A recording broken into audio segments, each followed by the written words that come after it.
Hello friends, आज हम लोग डिस्कस करेंगे जनरल अवेयरनेस के टॉप 25 क्वेश्चन जो एसएससी सीजीएल सीएचएसएल और एनटीपीसी ग्रुप डी के एग्जाम में बार बार पूछे गए हैं और आगामी परीक्षा के लिए भी बहुत ही महत्वपूर्ण है। आज का हमारा पहला प्रश्न है, निम्नलिखित में से क्या उपभोक्ता अर्ध टिकाऊ वस्तुएं हैं? तो इसका सही जवाब होगा ऑप्शन नंबर सी, यानी कि खाद्यान्न और अन्य खाद्य उत्पाद। अर्ध टिकाऊ वस्तुएं किसे कहते हैं? तो अर्ध टिकाऊ वस्तुएं वे वस्तुएं होती हैं जिनका प्रयोग हम सीमित समय तक ही करते हैं, इनका जीवन काल सीमित होता है, जैसे खाद्यान्न और खाद्य उत्पाद, कपड़े आदि। हमारा अगला प्रश्न है, अन्य बातें सामान्य होने पर किसी वस्तु की मांग की मात्रा में कमी किस कारण से हो सकती है? तो इसका सही जवाब होगा ऑप्शन नंबर ए, यानी कि उस वस्तु की कीमत में वृद्धि होने पर। यदि मांग को प्रभावित करने वाले अन्य कारक स्थिर रहें तो वस्तु की मांग एवं उसकी कीमत के बीच विपरीत संबंध होता है। अतः किसी वस्तु की मांग में कमी तभी होगी जब उसके मूल्य में वृद्धि होगी। हमारा अगला प्रश्न है, निम्नलिखित में से क्या राष्ट्रकूटों का सर्वाधिक चिर अस्थायी योगदान है? तो इसका सही जवाब होगा ऑप्शन नंबर ए, यानी कि कैलाश मंदिर। भारतीय इतिहास में राष्ट्रकूटों का सर्वाधिक चिरस्थायी योगदान कैलाश मंदिर है। इसका निर्माण राष्ट्रकूट शासक कृष्ण प्रथम के द्वारा इलोरा में करवाया गया था। हमारा अगला प्रश्न है, रवि कीर्ति जो एक जैन थे और जिन्होंने एहोल प्रशस्ति की रचना की थी, को किसका संरक्षण प्रदान हुआ था?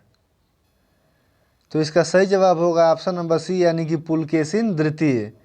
हमारा अगला प्रश्न है, भारत की अंतःकालीन संसद में कितने सदस्य थे?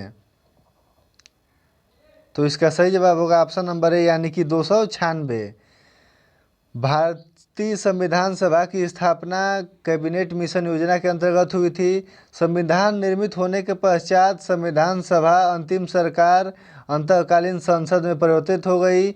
इस समय इसकी सदस्य की संख्या 296 थी। हमारा अगला प्रश्न है, भारतीय संघ में नए राज्यों की स्वीकृति कौन देता है? ऑप्शन है राष्ट्रपति, उच्चतम न्यायालय, प्रधानमंत्री या संसद। तो इसका सही जवाब होगा ऑप्शन नंबर डी, यानी कि संसद।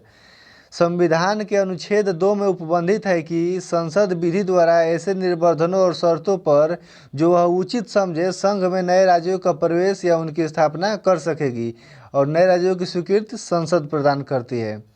हमारा अगला प्रश्न है, भारत किसका सबसे बड़ा उत्पादक और निर्यातक है? तो इसका सही जवाब होगा ऑप्शन नंबर डी, यानी कि अभ्रक। भारत में विश्व का 75 से 80% अभ्रक पाया जाता है। हमारा अगला प्रश्न है, प्रचुर कैल्शियम वाली मृदा को क्या कहा जाता है? तो इसका सही जवाब होगा ऑप्शन नंबर ए, यानी कि पेडोकल। पेडोकल मिट्टियों में कैल्शियम की मात्रा अधिक होती है। ये मिट्टियाँ मुख्यतः शुष्क एवं अर्ध शुष्क क्षेत्रों में पाई जाती हैं। इन क्षेत्रों में वर्षा कम एवं वाष्पोत्सर्जन अधिक होता है, जिससे केशिकाकर्षण होता है और कैल्शियम ऊपर आ जाता है। हमारा अगला प्रश्न है, कृषि भूमि को किस रूप में परिभाषित किया जाता है? तो इसका सही जवाब होगा ऑप्शन नंबर ए, यानी कि ऐसी भूमि जिस पर वास्तव में फसलें हो। कृषि भूमि वह भूमि होती है जिस पर वास्तव में कृषि की जाती है। इसे कुल बोया गया क्षेत्र भी कहते हैं। भारत में लगभग आधी भूमि 46.2% पर कृषि की जाती है, जो विश्व में सबसे अधिक है। हमारा अगला प्रश्न है, अफीम के पौधे के किस भाग में हमें मार्फिन प्राप्त होती है? तो इसका सही जवाब होगा ऑप्शन नंबर डी, यानी कि फल आवरण। अफीम के फल आवरण या कैप्सूल फल से मार्फिन एवं कोकीन प्राप्त होता है, जो दर्दनाक निवारक दवाइयों के रूप में प्रयोग की जाती है। हमारा अगला प्रश्न है, निम्नलिखित में से क्या मृदा संरक्षण की जैव पद्धति है? तो इसका सही जवाब होगा ऑप्शन नंबर बी, यानी कि समोच्च वेदिकाकरण। हमारा अगला प्रश्न है, ग्लूकोज किसका एक प्रकार है? तो इसका सही जवाब होगा ऑप्शन नंबर बी, यानी कि हेक्सोज शर्करा।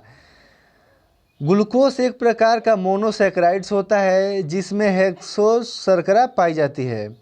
हमारा अगला प्रश्न है, निम्नलिखित में से भारत का सबसे बड़ा जीवमंडल नीचे है? तो इसका सही जवाब होगा ऑप्शन नंबर डी, यानी कि मन्नार की खाड़ी।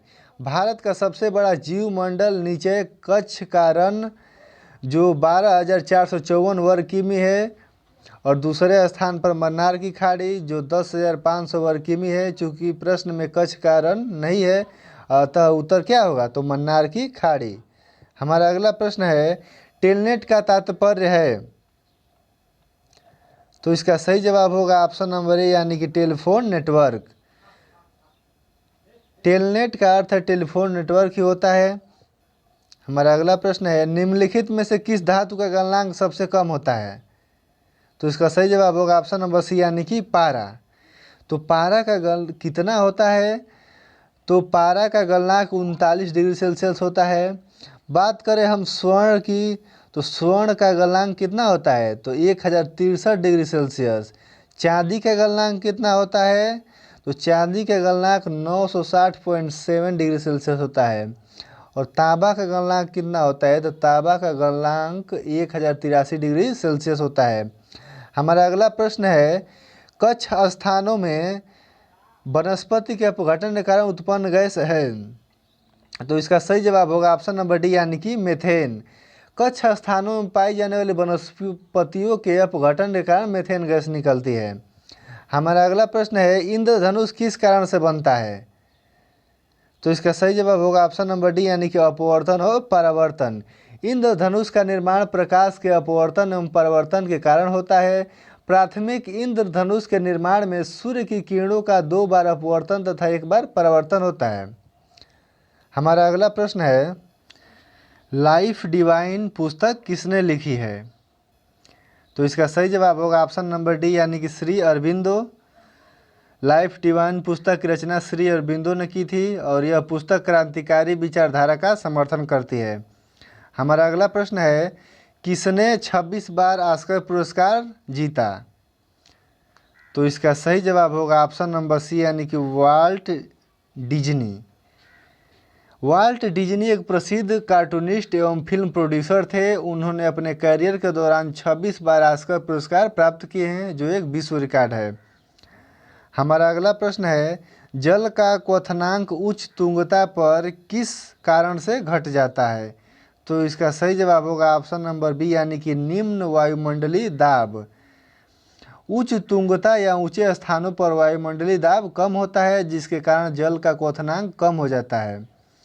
हमारा अगला प्रश्न है, फोटोग्राफी में सामान्यतः प्रयोग किए जाने वाले हाइपो का रासायनिक नाम है, तो इसका सही जवाब होगा ऑप्शन नंबर ए यानी कि सोडियम थायोसल्फेट।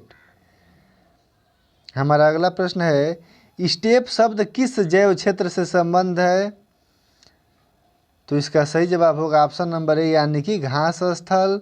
स्टेप यूरेशिया में पाए जाने वाला शीतोष्ण कटिबंधीय घास का मैदान है और यह प्रदेश गेहूं उत्पादन के लिए विख्यात है।